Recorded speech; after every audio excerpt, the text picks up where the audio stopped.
Hi everyone. I'd like to share with you my Surly Ghost Grappler build.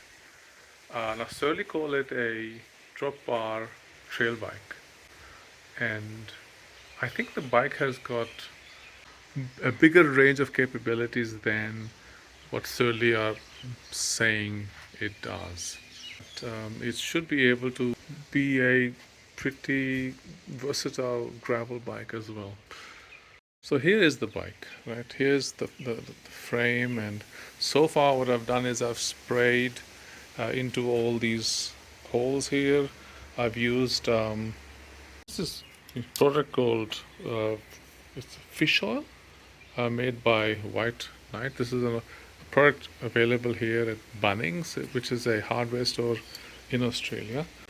But I believe it has fish oil in it, and it's supposed to be really good for preventing rust. It's one of those oils that never dries fully. It becomes pretty tacky after a while. So let's quickly step back and look at what I've put on the bike or what I've done so far. It's got a 60 mils race face stem and just a seat post, a standard aluminium seat post. So here's my basket of goodies. Almost everything I have here except for a saddle and the tires. I'm still trying to work out what tire I will use. I'm kind of leaning towards Rene Hurst. I've got Rene Hurst on my Surly Bridge Club, which is right here. These are the Amtanum Bridge, 55 millimeter knobblies.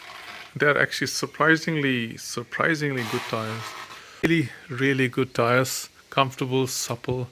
But anyway, I digress. So here's a curve Volma handlebar. I've got a GRX rear derailleur. I've modified the rear cage, extending it so that I can use an 11 to 51. You can see that's a Garbrook cage I've put on. I after putting the cage on, I realized just how small the GRX wheels are. So I'm going to go and replace it with Garbrook wheels, the bigger ones.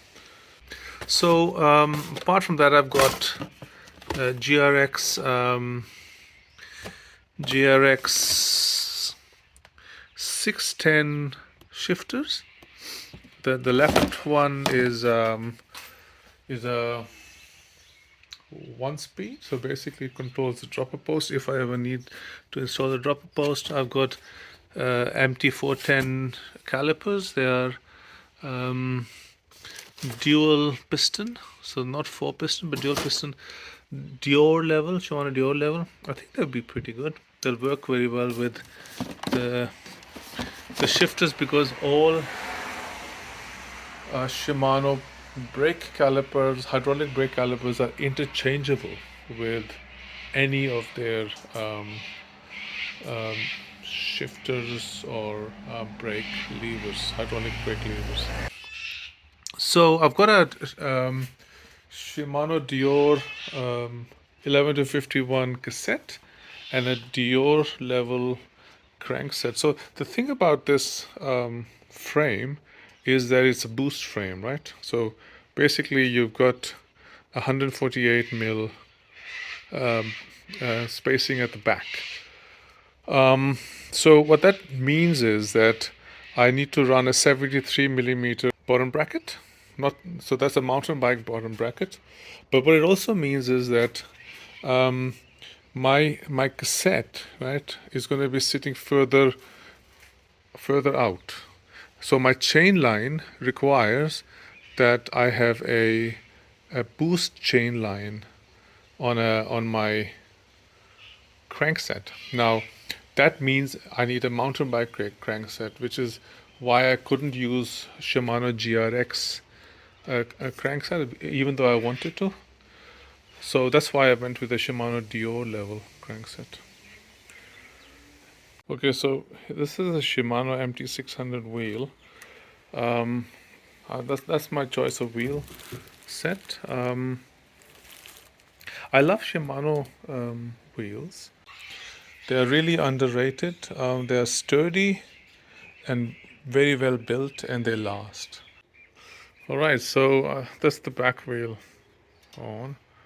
Now, this is a really interesting system that Surly have. It's called a knot boost rear dropout. So it's a through axle, and it basically allows for you to fit either a 142 or a boost 148. By the way, hear the sound of the hub. It sounds pretty good. I actually believe these are like SLX level wheels, which means that they have 10 degree freedom of movement, or movement before they engage. I don't know what it's called, angle of engagement or point of engagement. Which means they're pretty quick wheels, quick engaging wheels, especially in the context of a gravel bike. And I like the sound. I've always liked like SLX level wheels. So anyway, I'm fitting these today to see how much space there is around the wheel. Now, the thing is, I was trying to work out exactly what tire to use, whether to go for a 55 mil or a 148 mil tire.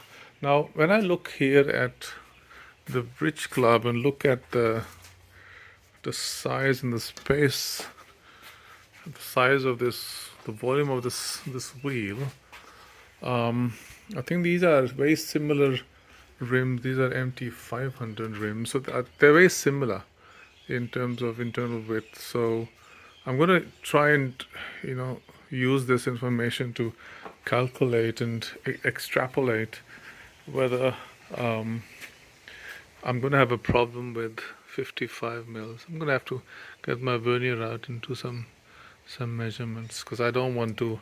I mean, I can remove this bolt, but anyway, it's a balancing act.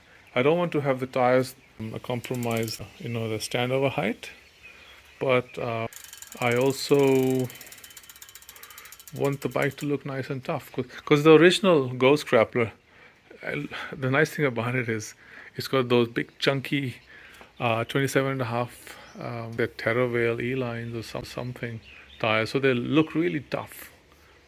But anyway, so I'm just going to take my vernier out and I will do some calculations. I think at the front we should be fine. The main concern is at the back.